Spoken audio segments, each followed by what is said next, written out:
Yo, what is up, everyone? Welcome back to this brand new episode of Hockeytown Rundown. You're here with us once again, your beautiful hosts, Carlo and Zach, and Michael as well, our beautiful guests. Boys, welcome back. How's everyone doing today? Good. Really good. Is it 7 o'clock? It's been a really good yet? preseason. I'm pretty excited finally about stuff. I think a lot of people are kind of feeling the feels. Where's the hype level? Is it we're hype, we're lit, we're higher than high, or we're space deep high? Where are we on the vibe level? Vibe, it's got to be space deep. I'm talking 3-Eye Atlas. It's got to be up there. There's some really good news stories, right? Like you have to be optimistic. After last year, I think ended without optimism. I felt very negative about things. You're like, God, this is never going to end. This is like, they're in the trough of despair. And they're always going to be mediocre. And we keep hearing, no, we don't want in until we're ready. Well, now you see why. Like, there's the guys that are drafted are ready almost. If they are ready. I mean, I don't see anybody that's not ready. Who's not ready? And it's amazing, right? Considering how the season ended last year, and you had plenty of people saying, we should have brought some kids in. We should have allowed them to play. Granted, we did already have 3 to 4 rookies on the team at that point. But before we touch on any more, let's just go ahead and stop and say thanks for joining us on this brand new episode. Once again, if you are returning, if you are brand new, we appreciate you stopping by as always. If you have not already, if you are watching or listening to us on YouTube, go ahead and hit that subscribe button, hit that thumbs up. And then hit that little notification bell that lets you know when these brand new episodes come out every week, once a week. During the season, we will try to do 2 episodes throughout the week. If anything comes up throughout the week that is pertinent to the Red Wings, we will touch on that. But yes, if you are watching or listening to us on Spotify, you can do both. We appreciate you doing that. Go ahead and rate us the 5 stars. Hit that follow button. If you are listening to us on Apple Podcasts, go ahead and do the same thing over there. You can also follow us on all the major social media platforms like Twitter, X, TikTok, Instagram, Facebook, and Threads. And Michael, take a moment and tell the fans, viewers, watchers, listeners, where they can find you online. I mean, the easiest place is on Twitter /X, Pucks and Dreams, and there's an underscore. I still can't figure out the other prior accounts, how to get into them. Still working on it. It's like my eternal, like every so often I'll try and it's like, nope. It's like that one guy who can't get into his Bitcoin account and he had one last try. Yeah, thank God there's no Bitcoin in my old Twitter account. That's so funny. And then Michael, for those that don't know what you do? Currently head North American scout for Gold Star Hockey. It's a newer role for the last 3-4 months. So I'm watching a lot of 2011 and 12s right now. Yeah, I guess we'll see. But yeah, it's interesting. I mean, the reality. I mean, I've coached bantams before, and they're pretty good. Like they're still growing a lot, and even peewees can be really good. Like, so it's just weird because, there's a certain element I got to get used to, which is people are like, you got like 15 agents trying to get a hold of these families and kids and be their advisor, right? It's just what it is. But you can see the talent, man. There's some really good 2011. The 2011 group is really, really good. Nice. In the U.S., it's very, and even Canada, there's some really good players. It's going to be very exciting. And 12, I don't know. I'll have to get used to 12, but definitely the 11s are crazy, which is weird to say. We'll take it. Awesome. We need talent coming up. Keep things spicy and interesting, just like this Detroit Red Wings squad. You know what, Michael? I think that's a great opener to this episode. Let's actually touch on Carter Bear real quick, who actually was announced that he is an alternate captain for the Silver Tips this year. Yep. And he was participating in some of the Detroit Red Wings preseason games. He got to play in 3 games. He did go pointless. However, he did average 17 minutes and 13 seconds of ice time. And he did have a couple shots on there as well. So what should Detroit Red Wings fans expect from Carter Bear going into hopefully his final season with the Everett Silver Tips? You think it's his final season? I don't know. It'd be interesting to see if that's the case. So he's coming off, obviously, an Achilles injury. Great motor, right? He's not afraid to play physical. He's really got excellent hockey sense, good playmaker, and he can score. His season was kind of abruptly cut last year. So he was coming in to the Red Wings camp having missed the rookie, like the prospects camp, because he was still recovering. And that's a tough injury, Achilles. Like, I don't know exactly the details of his, but I mean, I have that injury, and it definitely takes a long time to recover from it. I think it's just like Peyton Krebs. When Peyton Krebs was drafted, he had that same injury. It's very tight after. Yeah. So after the repair, and it takes a long time. You got to be real careful because you could rupture the other one or re-rupture that one. It's very easy, but I think you got to be patient with him. But man, he is, if you like, I don't know, what prospect is like him? If you like Marco Kasper if you like Kasper, why wouldn't you like Carter Bear? He's a winger, but he can play center a little bit. I think he'll be a winger in the NHL. And I think the comparisons to Brandon Hagel are really good. So I think he's be patient with him. He might go back again next year. You don't know, and you don't know what'll happen if NCAA comes knocking with a big check. Maybe he goes a year there. You don't know, but man, that's a really good player. Awesome prospect. I think he would have been drafted before where he fell to Detroit. Like he would have been picked up like 6 or 8 spots before. Like if you like Ben Kindle, then I think he's better than Ben personally. The skating's even before the injury is a little odd, maybe. He's kind of bent over. So I think he acknowledges that, but man, he's an interesting kid. He's just really he's got that deadpan stoic sort of talk. Totally. I don't know. He looks to me, when I look at him, I think he could put on 20, 25 pounds between now and when he's like a pro, and he already is physical. Like he could be a really effective player in the NHL. Yeah, they had him in all situations on the ice when they did have him in preseason. They had him on the top line. They would put him on the third line with different players, which was great to see. And I learned about this actually not long ago, that he could have went to college and he decided to stick in the WHL. I'm not sure if you want to touch on that real quick, but I thought that was kind of I don't know the specifics. Honestly, I was kind of gone from Everett when maybe that conversation was going on. I don't know when that conversation was. Like, I'm sure they were recruiting him. Like, why wouldn't you? I don't know. I mean, I think he's going to have an amazing opportunity in Everett this year. Like, if you've watched Everett the last, the first few games, like, they're very deep. There's a lot. Yeah. I mean, Landon Dupont too, as well, a high draft pick going pretty soon, so I totally get that. I just thought that was very interesting. Yeah. I don't know the specifics. Like, is he going to, I'm sure people in the NCAA are going to revisit it. Our old coach is in the NCAA, right? Like, so Dennis Williams is at Bowling Green. Like, I'm not saying that's where he would go, but why wouldn't he knock on Carter's door? I mean, he could play anywhere. Like, he's going to be a pro though eventually. Like, I think it might take a few years, but he's got all the stuff that is now looking really good for all the Red Wings prospects. Like, he's got a high compete level. He's willing to play physical, but he's really, really got high hockey IQ. He's a good playmaker and he can score. Like, and he's a 200-foot player. Like, all right, all those things are looking, I don't know. He's an enticing prospect. Detroit got lucky with that. Yeah. Very, very tenacious from what I saw him in camp. If you like not Emmitt afraid. Finnie, he's a much better player, in my opinion, than Emmitt Finnie. And now it's another guy I was going to say who's been very tenacious on the puck and just one of those hounds. And, speaking of the hound identity, the dogs, whatever you want to call it, that really brings us to where we are right now. Before we head into this game, this final preseason game, Detroit versus Toronto, we got some hounds banging down the door in Finnie, MBN. Danielson was playing unreal, so responsible. Unfortunately, he took that nasty cross check to the back by Dumba. So I know he's skating. Todd mentioned he was skating in full gear, but hopefully he's back soon.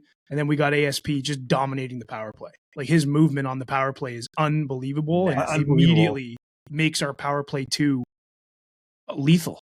But why would you send him down? I don't know. Like, what do you gain by sending him down? Like, what does he learn that he doesn't have? Michael's asking the questions we're supposed to be asking him, but that is the question, right? Why would we send down someone that you can clearly see makes the team better in an area that you need to score goals in and take upon those opportunities in advantage of that, especially on the power play? So, yeah, why would you want to send someone down like elite, right? Like, you watch his decision making, his puck handling, his ability to walk the offensive line. Like, NHL defensemen make careers on that skill alone, and he can make those little pauses that open things up, and he doesn't, I don't know, he does some really special stuff. And I look at him one-on-one. If that's your concern defensively, then I don't know if that'll ever change. Like, he's a small guy. He plays positionally well, and he challenges the puck and tries to keep defensive position. Like, what does he gain by going to the AHL? Does that change? He's always going to play that way. He's never going to play physical. Bang on. That's a very fair point that I never really looked at it from that perspective, but I mentioned it where, people online will say he still needs a little bit of time to learn on the defensive side. And while I would agree on that, but what's the difference between doing it in the AHL versus the NHL when every preseason game we've seen him play, he just continuously improves. He doesn't every get game. better. He's getting better and better every single game. I'll say this. I think a lot of the fan base, the people online are so used to Steve Yzerman and his very ultra conservative ways. Mm-hmm. And if there's one thing that I'm starting to realize now is that the tear down of the Detroit Red Wings has come to an end. And I think these kids have called that ending sooner than it may be expected by about a year. Like yeah, 100%. So you have to see Steve Yzerman start to, we got to see the adaptability there where he's going to become that tear down GM to the build up GM. And I think we're going to start to see that. Hell, I would be shocked if he wasn't working the phones as soon as this morning, maybe even 2 days ago, trying to offload Comfer, Berggren to make some spots for these guys. I still be surprised at that just because of contracts and injuries, right? Like you look at what happened to Danielson. If Danielson goes down and you don't have a Comfer, then what? Yeah, that's a fair point. Depth cap, right? Like I think you try to hold on to all the assets. You have a little bit of flexibility with the kids. Just specifically with ASP, to me though, like who's better than him? Edvinsson and Seider. That's right. That's right. Well, that's what you're hoping 2 years from now, but you're like, no, wait, like it might be now. I mean, I just don't see how that changes. And I think I'm not a Comfer fan. Obviously, the coaching staff likes him. At least they did. Like the prior coaching staff liked him because he's a professional. He prepares. He works hard. Mm-hmm. Yeah. He's just always had a hard time holding on to a number 2 spot. He's not really a true number 2, and he's not great at a number 3. So it's always been his thing. It's like, I'll move him to the wing to compensate, right? And it's like he's versatile that way, but I don't know. I look at what you're getting from MBN right now. He's better than I thought. Like I knew he's a big body. He's got a big shot. I thought the issue would be him making space. And he seems to understand how to make space. Like he seems to be able to get into the high and mid slot. He seems to be able to shoot from the point on the power play and not take anything off. And he's got good timing, like better time than I thought. The guy had 4 goals last year, I think, in the Swedish Elite League. So I don't know what that's all about. Like he is perfect for the North American game. Yeah, you know what? You talk about that. Yeah, go ahead, Carlo. I was just going to say, you talk about making space real quick, but what about creating space? That's what I mean. Like, he's a winger, so it's a timing thing. It's when he has the puck, does he pull it in and open up a lane? Does he like stutter step and break off the D? And when you watched him, I didn't think he had that. And I think he wouldn't have gone as low as he did in the draft if people thought he had that. Because what they looked at was like, he's going to be a good third liner. And maybe that's all he ends up being because we are only seeing him in preseason. But from what I'm seeing is he's reading the play a little bit. And you'll see at times he's like, oh, my shot's not there. And he'll pull it in or he'll push it out and try to make just those inches to get the shot, which is like, whoa, wait. Okay, wait, that wasn't there before. And touching on that goal that he got from him actually starting to play to Larkin giving it back to him being down in the slot, creating having that awareness on the ice and just the dog in him too. And I mentioned this a couple episodes ago where I want our players to start being a little bit more selfish, hounding for the puck and being more aggressive out on the ice and kind of playing for themselves. And I think McLellan is doing a good job at telling them that and everyone else that's in operations. But one thing that I love about MBM is he's always stick tapping. As soon as he sees his teammate get the puck and he's open, he's like, give it to me. I'm ready for that one team. Yeah. That's what not afraid to shoot. That's why I say, like, I think, some guys tap their stick and they just want the puck. But I think he says, I'm open. Which that's why situationally, I'm like seeing him play with pro guys a little bit. And, it doesn't mean he's going to get 20 goals this year, but he also might. You don't know because he's better than I thought. Like his idol is Ovechkin, right? So I'm not saying he's going to be Ovechkin, but you can see some things he does. Like he goes down and he gets that torque with the one knee down and he's picked the spot. But he's unlike Zadina. Like Zadina was so predictable that he wouldn't move the defenseman off the line to get his shot off. It's like, no, this is my spot. And it would hit a defenseman or hit a goalie because he wasn't adapting and opening lanes, but you're seeing little adjustments by him in the play. It's really interesting on him anyway. Like and touching on that too, Michael, the assist that he got as well. I can't remember who the goal scorer was. DeBrincat. So, yeah, DeBrincat, where he was basically in front of the net in the dirty area and able to see the puck, get it over to Alex DeBrincat for him to be able to get the shot. So that type of awareness as well. He's being able to read the plays well and get into the areas that we want our Red Wings players to do. And for some reason, a lot of them tend to not do that. So it's a breath of fresh air. Yeah, he's bringing really in someone like MBN, even though it is just preseason, we may be putting too much stock in all this, but no, you can see what he's doing, the decisions he's making, how they're setting him up for success. Like, he's not up on that high wing by accident. Like, they're putting him there. He knows when the puck rotates, when to go to the slot, and he's very comfortable in front because he's a big body. Like, he just does a lot more things than I would have anticipated based upon what, I only saw him on video prior. We're watching now, but it was like not, you're watching him in the Swedish league, which is a much different ice service, different type of game. So I think he might be really well suited to North American game, even if he goes down to the A. But man, he's not going to be down there long, I don't think. I don't see it, man. He makes the team like the last 2 years. Steve Yzerman and the coaching, whether it be Newsy or McClellan, have been talking about this lacking identity piece of being harder to play against. MBN makes the team harder to play against. It makes them harder. Yeah. Like way harder. What about Elmer? Like Elmer the other night was face washing McMahon. He was being a hound guy, too. Right? And McMahon was like, oh shoot. Yeah. You can call out a couple players on this team that have been showing the grittiness and aggressiveness out on the ice. Sider has been a lot more ruthless lately. We've seen that ever since their training camp amongst his own teammates going into preseason. I think Simon Edvinsson in his first game back, he showed a little bit of that, but he's getting back into the swing of things a little bit. You brought up Elmer. We can see that. And even Emmitt Finnie in his last game, he put up the team high in hits with 7 hits. And there were a couple times where I saw him kind of get, I don't want to say dragged around or tossed around, because that's not the case. He's obviously not the biggest guy on the ice, but he's putting it back into his opponents for sure. Yeah, he's bigger than I thought. Like, I guess he's 6'1", but he's obviously not like 210 or something. He's a $190. So, yeah, maybe. Right. I looked at him and I thought maybe he's like 185. So maybe you're right, 190.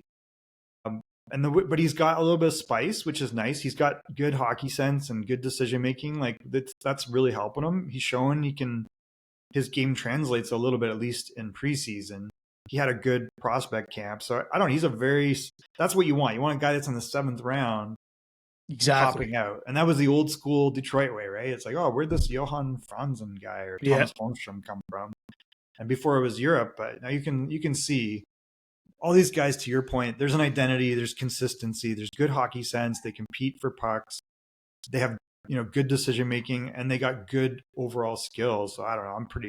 You got to be excited about Emmitt Finnie's play. Like Carter Mazur, I thought was going to be real good, but he seems to have leapfrogged him a little bit. Totally. Isn't it funny, Carlo, how not too long ago we made the mention of Carter Mazur's name is penciled into that final roster spot, but it could easily be erased. And now it got erased, and there's potentially 3 other forwards that you could say that are above him on the lineup. Sounds like you're talking about the real, true Yzer plan. Yeah. That's where we're at right now. The one thing about Finnie that I think is very impressive. What about his ability to manage his gas tank already? That's the one thing that stands out to me the most. Like, towards the end of a shift, the guy's still ready to go. Like he's not huffing. He's good to go. Mm-hmm. I think that's very impressive about Finnie. I think he's going to be, I think that just kind of carves out why he belongs in the NHL. I mean, all these guys have reasons individually of why they belong on this team, whether it be opening night roster or at some point this season. They're all standing out in their own unique ways to really make this very, very, very difficult and exciting for all of us. Yeah, I think it's been a much more positive, preseason. Started in the prospects. Preseasons look good.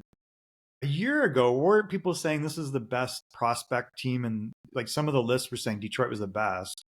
And then you had some graduation maybe, but then it drops, right? We're like, oh no, they're like 12th or 13th. And now I'm not so sure. Just there's, we get maybe used to the names and you kind of take them for granted. But I mean, Casper graduated for a reason. He looks like the best guy in his line sometimes, which is crazy because he's playing with like different. Dude, seriously. So here's the other thing. We're just to preface this conversation for people. Like a lot of this conversation is stemming from the results of Detroit's 3-1 win against Toronto on Thursday night. Yeah. The reason why this is underlined here is because Toronto iced their A team.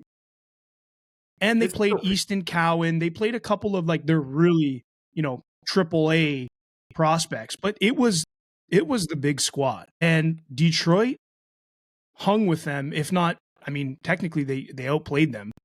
Granted, the power plays, we could talk about that a little bit later, but there was a ton of power plays for Detroit.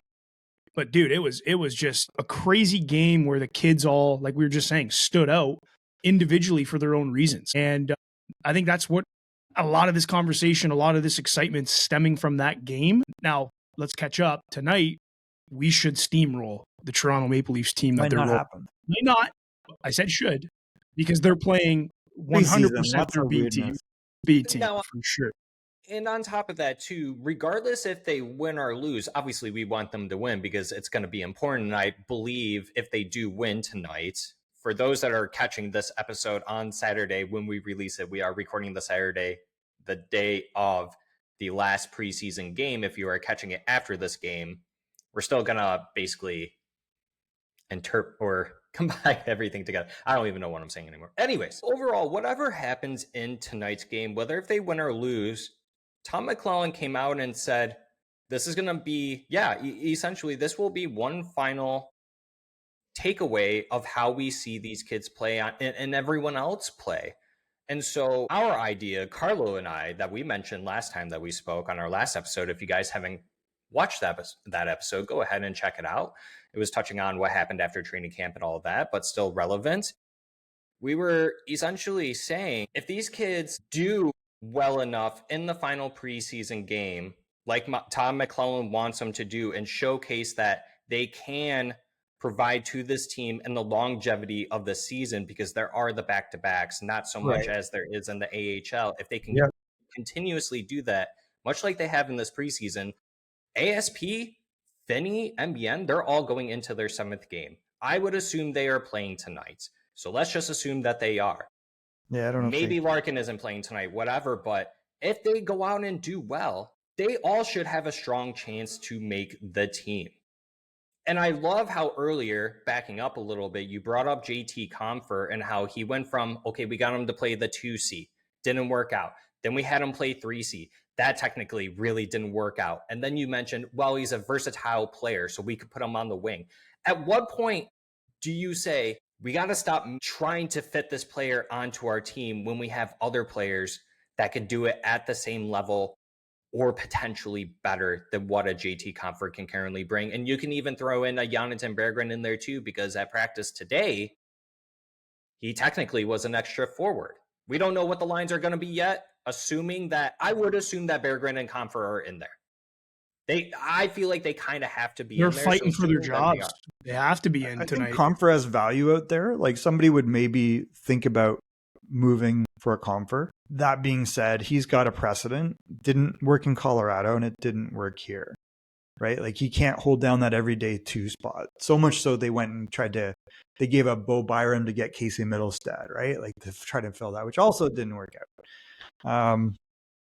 He's just what he is. He's a good pro and he's not that expensive. He's getting cheaper as the cap's going up. So I don't think there's any pressure to get rid of him. I don't think he's shown he can play consistently. Mm-hmm. Can he produce consistently of what you need? Maybe not, but he's not going to hurt you. So I think the thing with the kids, it's a long season. You already saw Danielson get hurt. I just don't think they're at the point where they start throwing away assets. I think they worked really hard to get here and they just be patient. And you're not going to hurt a guy. Like if they move Emmitt Finnie down, that doesn't ruin Emmitt Finnie's career, Right. I think that's kind of what if they put an MBN down, it's like, no, let's just put him in the AHL and get him games and we'll bring him up when we're ready. We would like to see him. I'd rather see Elmer play. Right. Yeah. Like I don't want I don't want ice time that should be going to Elmer, who's shown he looks like he scored 20 goals in the NHL. Like he's got good hands, he's a monster, and he's playing mean. Don't sacrifice that. Right? I think that's the bigger thing because I think guys like Kopp and Appleton and Comfort, they're going to have their value during the season. Again, all those guys can do different things on the ice. It doesn't have to always be producing offensively. So it's very, it's just very interesting on how the way that, you look back 2 years ago when you already had Kopp, then you signed JT Comfort. That's the same season or off season that you went out and got Nate Danielson in the draft. Thinking about it, if you were Steve Yzerman, Michael, do you think that Nate Danielson would be as ready as he is right now, back then in 2023 when you drafted him? Like, were you thinking this is the year then? Is that what you mean? Correct. Yeah, Yes. I mean, you could see at the end of last year in the AHL, he was an everyday center for that AHL team. People were complaining about his offense, but he picked that pace up after the break.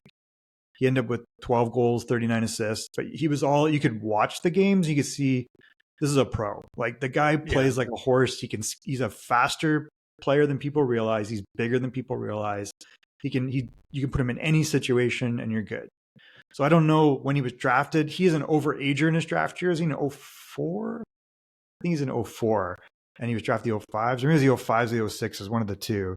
So he's, he was like a more mature player, but more than anything, his game is mature.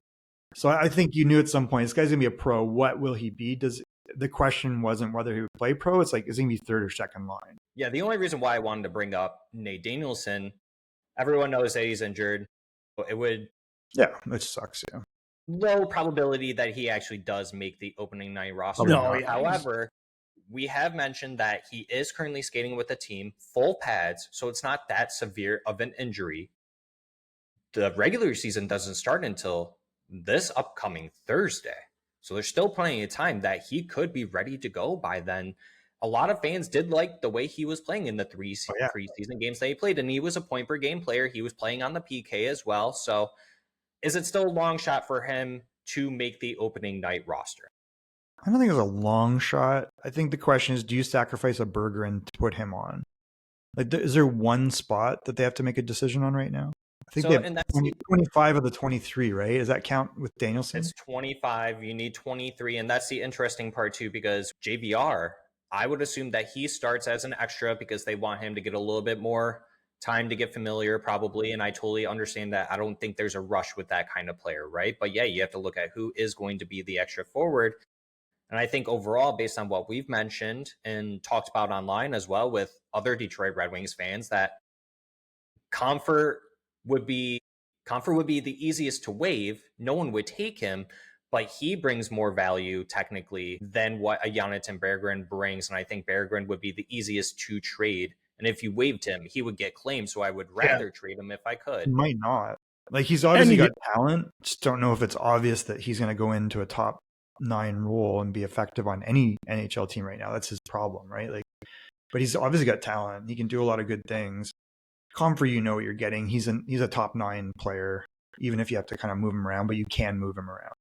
So I don't know. Just to answer your question, I think that realistically, if we're being realistic, you get an MBN going down maybe, and maybe an Emmitt Finnie, or maybe, Danielson and MBN make sense. And you just hold on and see, like, do I get some stats out of Berggren and I can move him? Because otherwise you don't really want to waive him if you can get anything back for him. And it's a long season. So I think you go, put those guys down. They're going to be in prominent roles. It's not going to hurt them. Let the veterans get the first 10 games out of the way and then see, like, can you improve or does somebody get hurt to bring them in? And I just don't think by the end of the year you're going to keep Nate Danielson out of the lineup. If he's healthy, like, he's going to be the third line center at least, Yeah, and that's totally fair to say because that's essentially what they did with Oli Mata to bring in someone like an Albert Johansson, right? And it worked out very well. Yeah, I thought that was a great move, that's something that's done. The one thing that I don't like about that, though, with Jonathan Berggren is the fact that we currently don't have a top 9 spot for him. Kind of always had him in the bottom 6, and that's fine. But we've seen it in the past with players like Philip Zadina, where a lot of fans were like, hey, we need to move on from this guy. It's just not a good fit.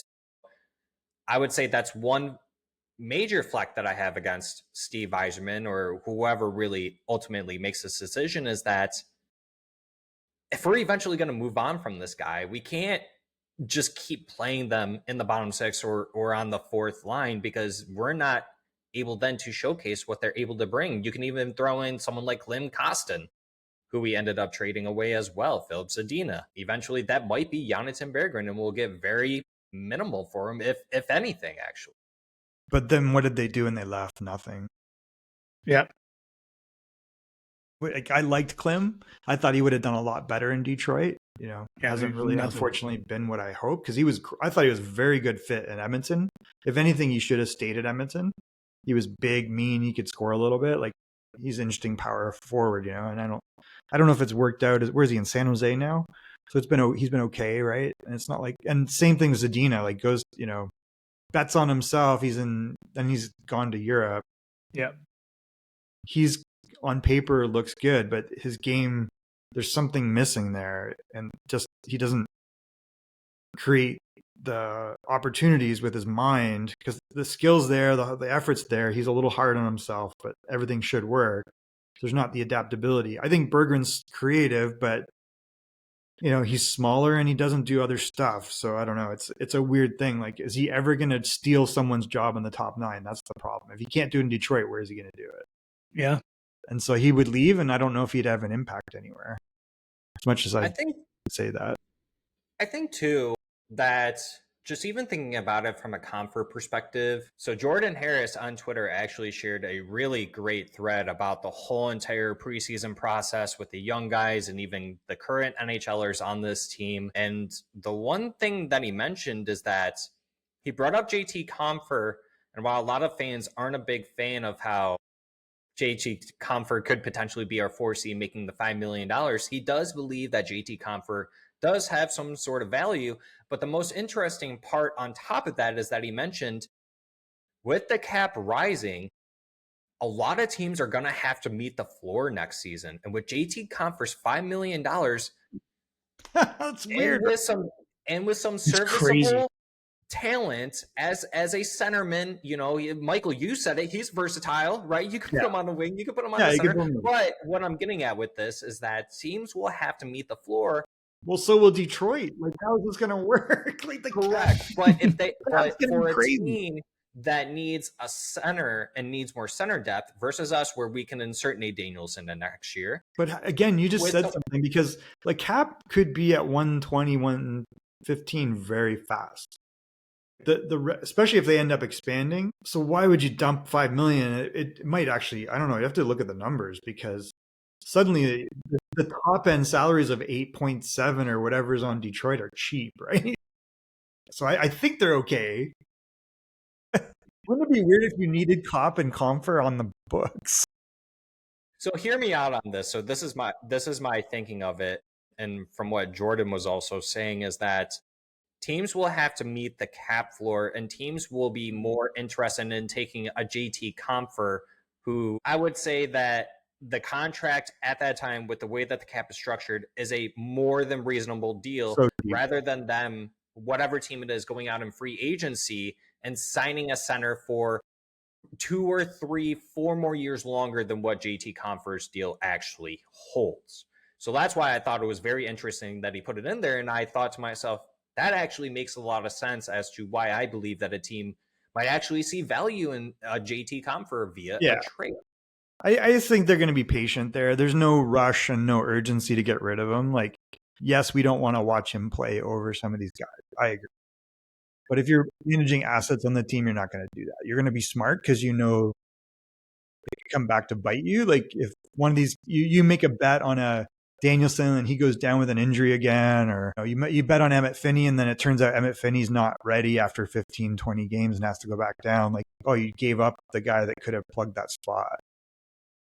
It doesn't make sense, like, on paper, and they're not, they're getting cheaper, as you just stated. So I think we're going to be patient. I don't think it's time to dump them. I'd be shocked if they dumped. I could see maybe Berggren they walk on, and I just don't think Berggren leaves and makes an impact anywhere. Like, where's he getting a better chance? Maybe. I agree with you. Anybody, I guess, will help the Chicago Blackhawks. No, I'm just joking. But you brought up Well, you brought up a good point that's though. because I think you're right. That's where you go. There's not many of those teams, but that's the one. San Jose's even improved. Like San Jose is not as thin as they Even were. the Ducks too. Ducks. The Ducks are look. The Ducks What are we watch. Ducks are like the Ducks are like monster lineup. Like who has better four lines than the Ducks? Carlos, speaking of the Ducks, let's ask Michael what he thinks about the Jackson Lacombe signing and how that fits with the Simon Edvinsson comparison. Oh my god, Well, that's got to be like money for Edvinsson. Like it's not like he had 70 points. The guy had 14 goals and 43 points. Like is he a power play guy? He was their number one defenseman by the end of the year. Damn. And that shocked me. He is good, don't get me wrong. But, that number made me really surprised. Like, he's getting paid more than Seider. Yeah. It shocked me too. Money, right? So you go, the $9 million is Death Valley to me. It's Darnell Nurse, Werenski, and Dougie Hamilton. Death Valley. It's caused so much strife, right? So they're really going on a limb saying the guy's had one pop year. He's going to keep playing that way. And maybe he is, because he's 24, 25, but he doesn't have that many NHL games under his belt. Like, does he have 110, maybe 130? Somewhere, right? They see something in him, right? It's a gamble, in my opinion. But I don't know. He's a good player. Don't get me wrong. Anyone that gets 14 goals from defense in the NHL is really good. But you go there and you look at Zolan Zellweger. I don't like Zolan is 2 years younger, 3 years younger. You got Minchikov, like our guy Minchikov is like so many D-men. And then they got all those vets, right? They got like Trouba, and they've got like what's the defenseman they just signed up on the off year? I was thinking the Nashville guy, but they let's look at there. Oh, they got Gudas, right? And Radko's there. Radko Gudas because he's so good, such a gamer. Ex-Silvertip captain of the Ducks. So here's a question on Edvinsson's next contract then. Let's say ASP makes this team, and ASP is now your PP2 quarterback. What does that do for Simon Edvinsson's contract? Because if Simon's not playing power play anymore, like, I was thinking 7-7 or 8-7 before, and now he might be 8-9. Like, how do you pay him more than Seider? I don't think you could pay him more than Seider. If he produced, Steve Yzerman would allow that, to be honest, because we see it even with the Dylan Larkin, with Alex DeBrincat, or even Lucas Raymond comparison on the contracts. They looked at it from that perspective. All regretting it. But there's agents going to agent and the cap's going to cap, right? So I think, the realistic thing is you go, if he puts up 45 points this year, which he is very realistic, okay, well, he's better than Edvinsson. Or Simon, Seiders and Edvinsson are 1-1. It's 1A, 1B, right? Like that's the argument of the agent. Give him what you gave Seider, or give him 9 what they gave Lacombe. Like, why are we taking a discount? And you're going to see a lot of that, I think, happen on teams where it's going to be tough with such an escalating cap to keep those artificial top numbers. It's going to be like Nathan McKinnon and Rantanen. You're like, oh, why are you paying Rantanen more than McKinnon? Well, it's because of when he signed, right?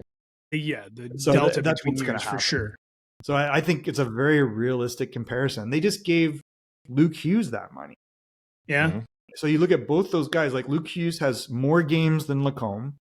He's had 2 40-point seasons, 9 goals and 7 goals. He started very slow last year. I think I tracked it after I think he was hurt early or something. He had like 24 points in 27 games, the last 27 games.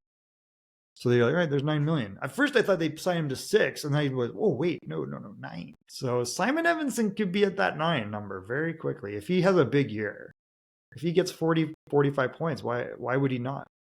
So that's my question though. Like if for him to get 40, 45 points, I think you would think he's probably playing some power play time. Oh, for sure. Okay, but that's over who though? Because if ASP makes this team and ASP becomes that bona fide power play 2 specialist, and now he's playing power play, then and maybe Simon ASP doesn't, right? That's what they're going to decide. That's exactly what they need to decide. I think that you decide: are we doing a 1-4 on the power play, or are we going to do 2-3, it depends on the system, because they had ASP and Mo on against Toronto. Yeah, so I think that's more 2-3. Dude, they looked awesome. Yeah, I prefer that. Like, why would you not want? I do too. When the Wings were rolling in their prime, it was a 2-3. Next one, it was a 1-4. You still got Gustafsson. I'm not a big Gustafsson fan, but he'll do better under McClellan. He was totally misused in the other regime. Yeah. I don't know. I'm just looking at ASP. Who adds more impact over ASP right now? You said Nobody? it, Mo and Edvinsson. Right. I think so. Yeah. Yeah. But I think, to that point, you do a 2-3 on the top line and then you do a 1-4. And let's stick on the cap conversation real quick. And let's talk about if we were to, let's say ASP, hypothetically, he does make the opening night roster. And I'm looking at Puckpedia, and it's so funny that they actually don't. Well, the one thing that I caught on here, just a little tidbit, is that on the full roster breakdown, they actually have Michael Brandsegg-Nygard on the roster, but they don't have Axel Sandin Pellikka on there. Yeah, I mean, 13 forwards, 8 defensemen, and 2 goaltenders. But back to my original point, what I was going to get at is that ASP, his ELC technically ends after the 27-28 season. If he were to start on the opening night roster, you would lose a year on that ELC if he plays in more than 9 games this season. Now, because of that, wouldn't it make sense for the Detroit Red Wings to hypothetically do something like that so that they can pay him sooner than later? Based on historically what we've seen, offensive defenseman, if we think ASP is going to be as high as he's going to be, wouldn't we want to pay him sooner for longer term rather than later when cap is going up? I mean, theoretically, you're going to want to figure that out. I don't know. I don't see why he would not play the majority of the year in the NHL, personally. Like, I'm looking at what they have right now on daily faceoff. It's Sherratt, like Seider, Edmondson, and they have Johansson with Edmondson. What a sigh. And you're like, okay, look. I do like the Bernard Docker acquisition. And they've got Gustafsson with Docker, which means Hamonic would be the 7th. So if you do that, you're putting ASP down, right? So for me, the guy you're going to sacrifice in all this is Gustafsson. So you got to be really, really certain that you want to do that. Because Gustafsson could go somewhere and put up 40, 50 points. Like he's done that multiple times, right? And the thing is with Gus too, I've been looking at his, it's not that I haven't been looking at his contract, but saying I've been looking at his contract. It comes in very cheap. He does bring in some offensive potential. He could be a PP2 guy for a different team or the Detroit Red Wings. You guys can probably hear my dog howling. The Saturday sirens are going on. He's ready to go. Yeah, he's ready to go. So sorry for everyone who's listening. But yeah, I think he actually has some sort of trade value. Is it a lot? No, but he was horrible last year. For him. I mean, so you look the prior season, he split. No, he played the Rangers. He had 31 points. And the year before they had 42. So he's got potential if he's used in that role. I don't like him that much. And he had one 60-point season way back in ancient history. So he's not like consistently been like a 40-point guy, right? But just to wrap on that, like I think the guy for me gone would be Hall and Gustafsson, right? And who's going to be the third pair? I mean, the third pair should be like, you should be Bernard Docker with either Aljo or Hamonic, right? And those you put ASP with the third, and ASP should be with Edmondson. Yeah. Then you go, well, that leaves Sherratt up there. So realistically, I personally would rather have Johansson with Seider. If you're not going to play, yeah. So if you go Aljo, Seider, left, right, you go Edmondson, ASP, left, right, then Sherratt and JBD with Bernard Docker, and you're rotating in Hamonic. Like that's your ideal scenario in my mind. Like if all those guys are firing on all cylinders, and you may decide you could keep Hamonic, Gustafsson, and JT Compher in the press box, part of this 23-man roster. God, you're going to rotate guys in already. I don't think that's going to happen. I'm just saying. I'm just for conversation. I'm just saying. It's going to be crazy.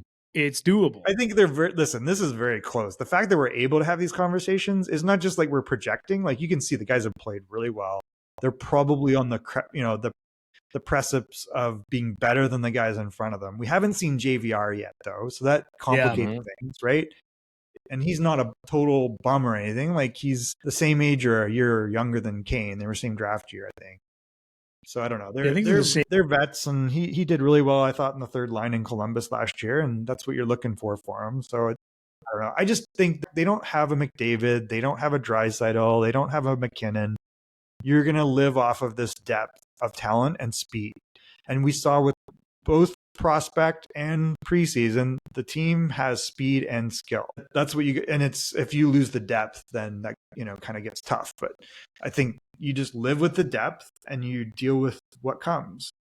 And then by the end of the year, you're hoping you have like 96, 98 points. You're in the playoffs. And then the young guys are contributing in the way that young guys contribute in the playoffs, right? They're the black aces and they come in and they have surprise performances that it's like Broberg when he went up for Edmonton. It was like Holloway when he peaked at the end of the year in the playoffs for Cale them. Makar, you could even say Makar, too. like coming in late, like that's what you're looking for, that bump. And I think all that's what this is lining up to. You know what we haven't talked about, which is not even in consideration, and I'm curious about your thoughts on, is Sebastian Cossa. Oof, you sure you want to go there? I think Postava is going to have a better year than Cossa in GR. Let's touch on Cossa real quick because, I think Cossa is someone who I think he got a little robbed last season due to injuries. You took away Marco Kasper within the second game. You also had Austin Watson. You also had Sheldon Dry. So the Red Wings had injuries too, as well as Grand Rapids. Their defense was a little bit in shambles from what we've heard and seen as well. So Cossa didn't have a bad season by any means, but I would say this preseason was, I would say, a little disappointing. I'm not going to sit here and say that it was all right because it wasn't, but I would have liked to have seen a little bit more. But that's kind of his motto, right? It seems to be, is that he doesn't show up really in the exhibitions, but then comes the regular season and then come playoff time, he can perform. Did he perform in Grand Rapids in the playoffs? I thought he struggled when they had to go, like they had to flip him out, right? Like, so I think there's zero pressure suddenly on Cossa, but also he's not pushing anybody. Like I think Postava came in and you're like, oh, this guy might be better. Yeah, he's older, I think, right? Is he a little Wait till older? Trey gets here. Yeah. So but legitimately, he might be more NHL ready. He's not a small goalie, so you like that. Gibson shows you what the real level needs to be. Like that is like a top 10 NHL talent. If he can stay healthy, that is a huge impact. And you see the gap, right? Like when you had Alex Lyon in there, then you're like, oh, come on, just give the games to Cossa. Now I'm like, man, he might not get a single NHL game this year. Well, he's got to earn it. He's going to have to. I don't think he's going to get a game. I don't think they have no pressure to put him in. No. And if he's not creating the pressure, then man, he might be a trade chip. Like because you still Trey Augustine, Trey, Rudy, and to that point, Michael, is that a lot of people, maybe I shouldn't say it like that, but I think some Red Wings fans are unaware that this is technically a contract year for Sebastian Cossa. So we potentially could see him on the trade block, so to say. His counterpart in the, if you go back and it was like Wallstedt or Cossa, has not exactly popped through in Minnesota either. No. So it's kind of an interesting comparison. Like, is there or is there not pressure to do anything with him? He might get impatient like Askarov, like, I want to play. Yeah, he could. Man, the Postava thing like puts a twist in there. Big twist. It's going to be very interesting to watch how that goes through. Like I said it, I think I said it a couple days ago. I said you have GR whole season, Postava, Cossa. I would bet that Postava puts up better numbers. He might. I mean, listen, Kossa's numbers are good in the AHL. They're above average.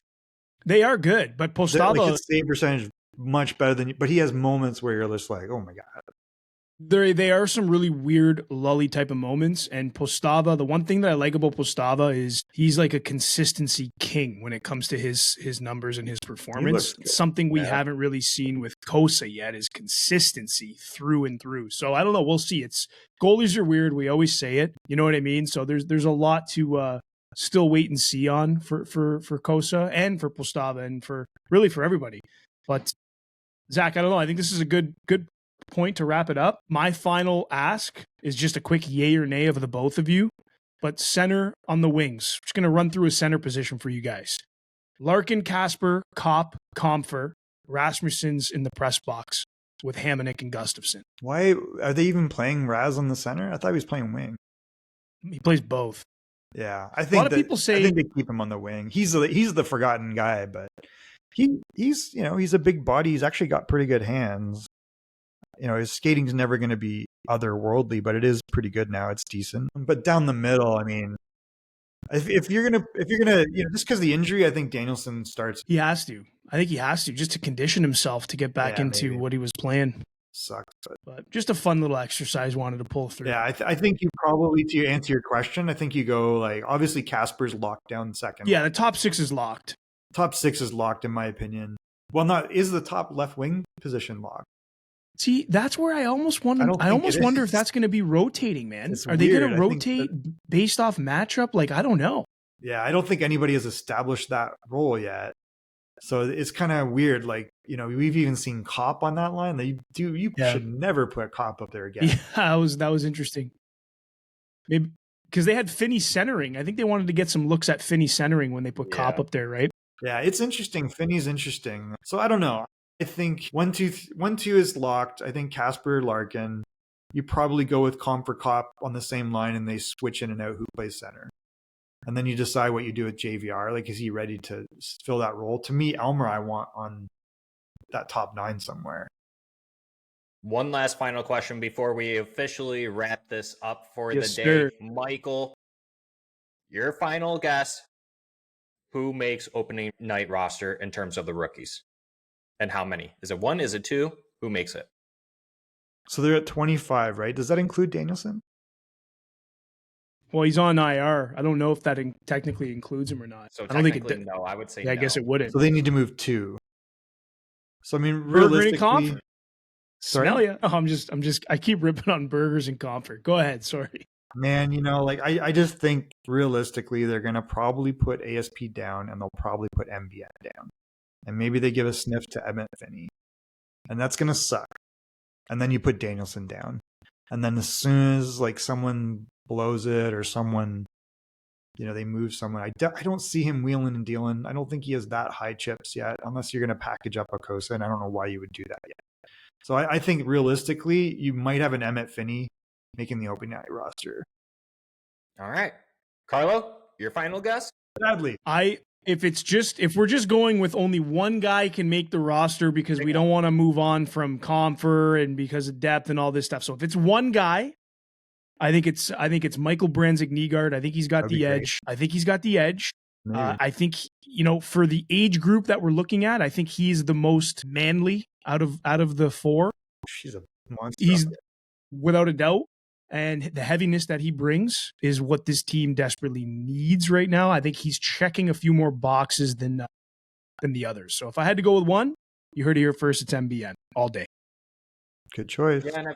Yeah, and if I had to pick, I always go back and forth because it's so great that, we should be very grateful. We're very blessed and honored for what Steve Yzerman has done in the draft. And shout out to all those who Steve knows what he's doing. Draft. Shout out to all those haters who said Steve Yzerman couldn't draft. Here we are today. Eat your own words. I'm very thankful to be in this situation that we are in and have this kind of conversation, this dialogue. It's been a fantastic time, not only with Carlo, Michael, but everyone out there online and who watches and listens to us. It's a great time to be a Detroit Red Wings fan.